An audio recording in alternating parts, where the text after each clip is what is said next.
Yo guys, it's Seth here. Welcome back to a brand new video. Welcome back to the channel. Today is the Chelsea versus Wolves match preview. Another game we have to come on here and say this is a big one. This is a big one, not in terms of the opponent, but in terms of the occasion. This is big. We've got a lot to get through in today's match preview. I've got a lot to talk about because there's a lot to go through. So anyway, before we do get into it, please like, subscribe, hit the bell notifications so notified every time I upload a video. Also, first link in the description of my streaming channel and my second channel. Go and check those out. That'd be very much appreciated. Without further ado, let's jump straight into it. We're in Premier League match day 22. This is match day 22 of the Premier League. Really not that long to go. After this match day, there is 16 games left of the Premier League. How quick has this gone already, by the way? Like, it's gone mega quick. Even though I thought last year went really, really slow, it's gone mega quick. And maybe it could be to do with Chelsea playing well for the first half of the season. But now it's gone to clusterfuck in the second half of the season. It's gone absolutely tits up. We need a win. And we're searching for that win, that first 2025 win. And I'm not talking about the win we got over Morecambe, the 5-0 win at the Bridge. I'm not talking about that because that is expected. That's expected for Chelsea Football Club. You expect to win those games, you know, especially with that scoreline. I'm talking in the Premier League against Premier League teams.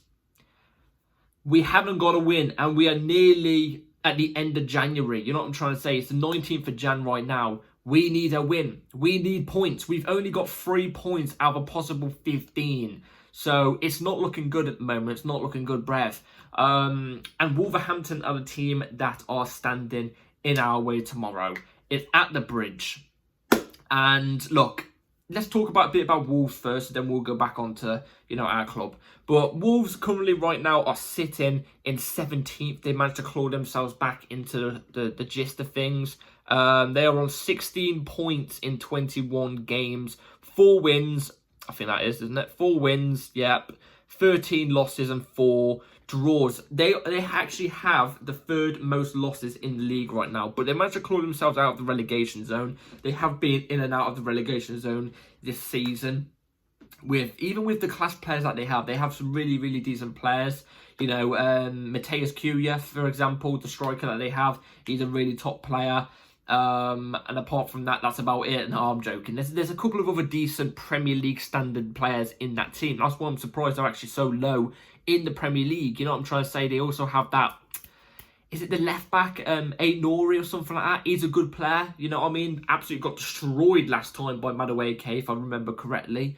But they've got Premier League decent players. And, you know, as I briefly mentioned there, we played last time we played Wolves was at their ground at the start of the season, the second or third game of the season, I think it was, and we absolutely blitzed them 6-2. 6-2 or something like that, weren't it? It was 6-2 or 6-1, something.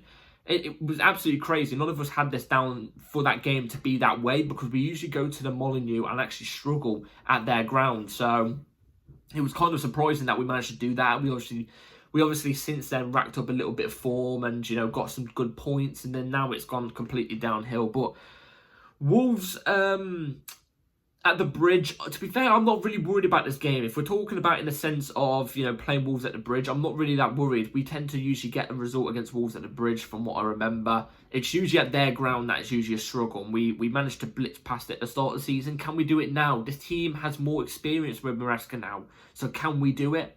I'm not too sure because, look, I'm not really going to speak about Wolves that much because we've got a lot to talk about in terms of Chelsea. But like I said at the start of the video, we need a win. We need a win. The table right now is looking so tight.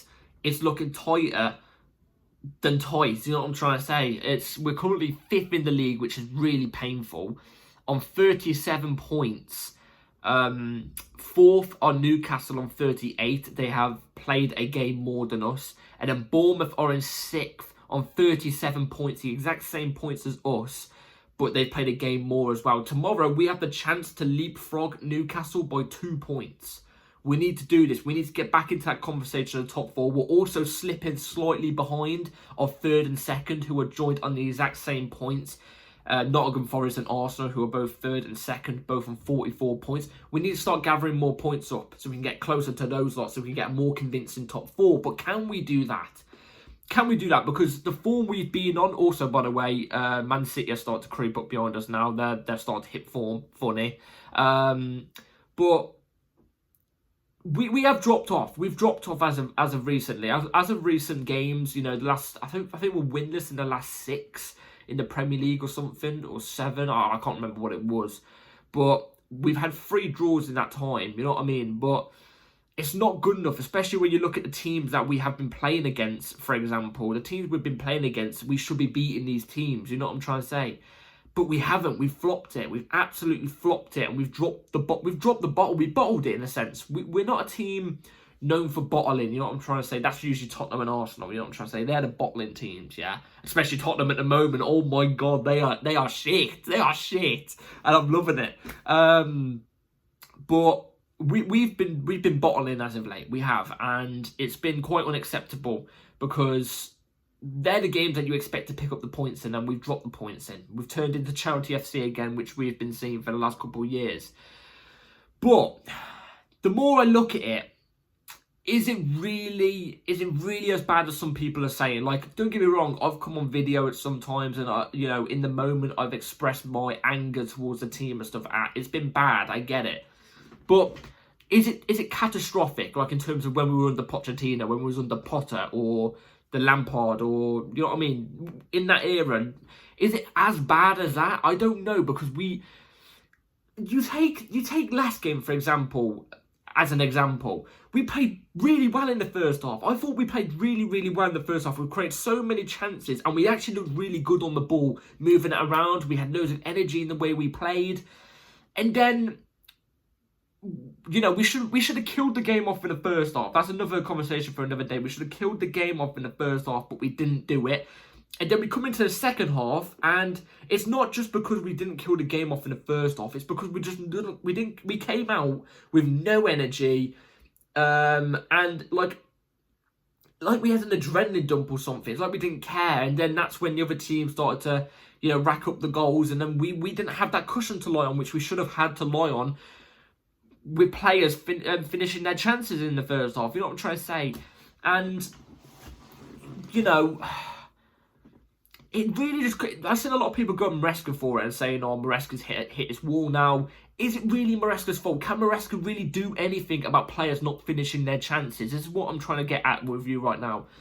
Is it really Maresca's fault for players not finishing their chances? Can he get on there and finish them himself? No. You know what I mean? He's just got to sit on the side, hope we play the way we come out in the second half, and we don't play well, and then the manager not making subs until the 80th minute. That's a different story for another day. That's on the manager. But the first half, us not taking our chances, even though we're playing really, really well, that's not on the manager. And we've had a lot of games recently like that, where we play well in one half and we just don't finish our chances, and we regret it later on in the second half. You know what I'm trying to say? Like, I don't think that's on Maresca. That's on the players, and especially Jackson. Jackson's got to tidy up on his finishing a little bit better, because there's many chances in games where he has to score these chances that he gets. But at the same time, it's not just Jackson's fault. We've not got another striker to really compensate and back him up, have we? That's on the stupid owners and the directors' faults up there. So it's not as bad as what some people are playing it out to be. Some people are acting like it's vital. It's really, really bad. Do you know what I'm trying to say? But this is one thing I'm going to come on here and say. I back the manager up here, and I'm backing the manager still, because I really like Enzo Maresca. Okay? But this is going to be surprising in a sense. I think if we lose tomorrow to Wolves at the Bridge, I think it could be catastrophic in terms of us going forward with this team. Especially with the injuries to Cole Palmer, you know, our best player in the team. That's going to make us, going forward especially, less effective.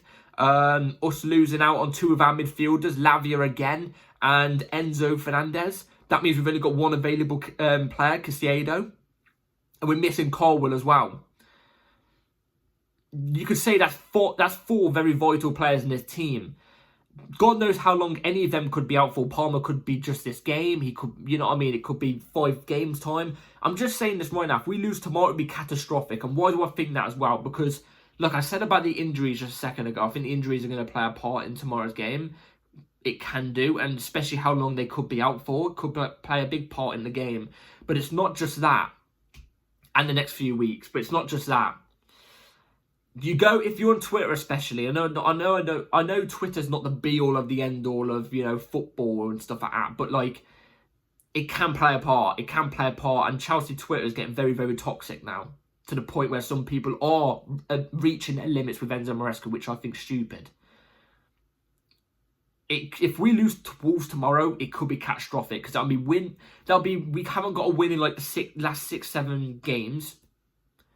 We'll be dropping out the top 4 even more, with City to play next week, who are about to get onto form. And our mentality would just be dropping down and dropping down and dropping down. Like I said, especially if we don't have a Cole Palmer in the next couple of weeks, or a Colwill, or 2 of our midfielders. This could get bad. This could get bad. So it's a must-win in that sense. That's why I said at the start of the video, this is a big game. It's a must-win. There's many things in territory here. Very, very big territory. We've got to get wins here, man. We have to. And I think the squad is good enough to either go toe-to-toe with Wolves. Even with 2 midfielders out, they're still good enough to go toe-to-toe with Wolves. But, you know, it's a shame. Rehabilitation program starting to wrap up now a bit more. It's a shame. Anyway, injury news, like I said, 4 players out. Cole Palmer's out. Enzo Fernandez is out. Lavia's out. Colwill's out. Fofana's out. Badiashiel's out. That's 6 players. And then Mudryk, obviously, suspension. I don't know what we're going to do with the midfield. That's what I'm about to get onto now. So here's going to be my lineup for tomorrow. So the 11 I'm going to go with for tomorrow is going to be right on the screen. So Philip Jorgensen in goal, Marc Cucurella left back, Tosin Adarabioyo and Chalobah, 2 centre backs. Malo Gusto right back, Renato Vega and Caicedo double pivot in the midfield. Jadon Sancho off the left, Felix in the 10, Pedro Neto off the right, and then Jackson is the ST. Now let me tell you the reason why I've gone through these players. Jorgensen in goal. I'm going with Jorgensen because Sanchez, I still just don't think he's good enough. He's not good enough. He can pull off the odd good save, but I feel more confident with Jorgensen. I do. Marc Cucurella left back. We know, by the way, we also know Sanchez will probably start this game. We know this, but Cucurella left back, I'll have him inverted into midfield. Gusto is the right centre back, obviously. Cucurella, it's self-explanatory in my opinion. You know, he has to be in this 11. He has to be in this team, especially when we're playing a left-back in the DM role. I'm going to explain that in a second. So Cucurella obviously has to be in the midfield. It would help out, I think, especially with in the midfield. Him inverting into midfield, even with one proper midfielder in the midfield, I think will help out that midfield in a sense. He does massively anyway with 2 proper midfielders there. You know what I'm saying? So, Tosin Adarabioyo, Chalobah, 2 centre-backs. Tosin Adarabioyo has to start. Again, the only real reliable centre-back we have. I know a lot of people are probably going to say Josh Achiampong, but I'm not going to go with Josh Achiampong for this game because I feel like, again, you're just throwing him straight into the deep end. I think he's been very decent for his last 2 games, but I feel like you're just chucking him straight into the deep end each time. I'd rather go with Tosin Adarabioyo alongside Trevoh Chalobah. Trevoh Chalobah has to be in this 11. Has to be in this 11.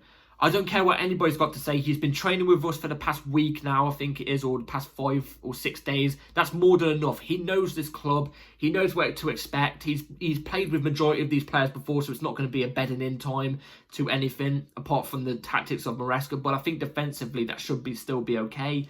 Trevoh Chalobah has to play tomorrow. If he's not, I think I'm going to be really, really disappointed. And if he is playing tomorrow, I cannot wait to see him. I can't wait to see him. Because I love Trev. So Trev has to be in alongside Malo Gusto. Malo Gusto, I'd have him ahead of Reece James for right now. Just because I think we should slowly bed Reece James in.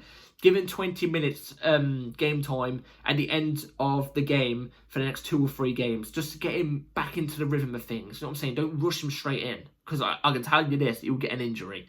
Gusto has to play at right back. I think he's been okay the last couple of times he's played as well anyway. So Renato Vega, Caicedo double pivot. I'll go with Vega alongside Caicedo. I know we could possibly go with the 4-1-4-1, but that means we've got to play 2 10s, and that's Nkunku and Felix both in the 10. What happens if we get an injury to one of them? Then again, we'll run on bare bones in another position. You know what I'm trying to say? So I'd keep it with a 4-2-3-1, something we are used to. I think the 4-1-4-1 works against teams that are not good enough in the Premier League. I think Wolves are still, even though they're lying around relegation and not been good enough this season, I still think they're a team that can surprise you at times. So I don't want to risk it for this game. Renato Vega has played at DM many times before. His versatility roles are left back, left centre back, and he can play DM. The one time I actually think I looked at him and went, you've had a really good game here, was against Bournemouth, where he played in a DM role alongside Caicedo. So playing there again, it's the only option we've got tomorrow. Alongside Caicedo, self-explanatory, he should be in anyway, he's brilliant.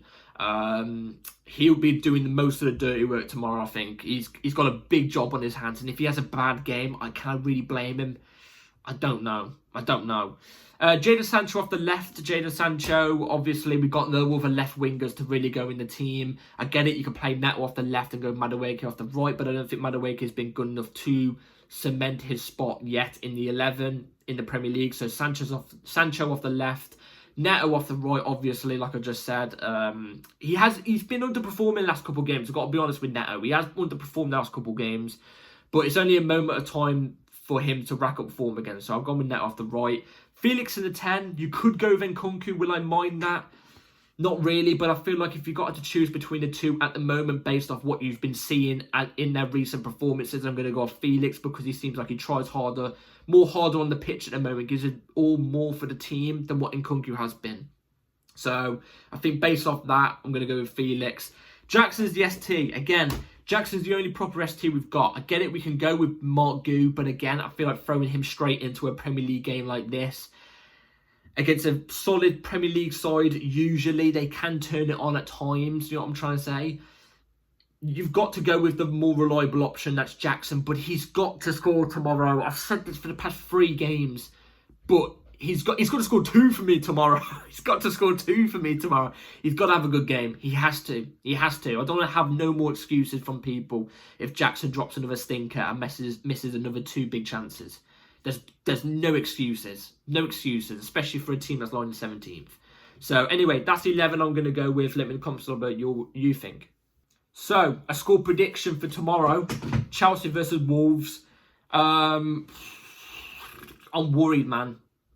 I've got to be worried. I've got to be honest, I'm a bit worried. I feel like I've hit it well for the majority of this video, but I'm worried because we know Wolves, I don't think they're going to come at us. I think they're going to look to counter-attack us tomorrow.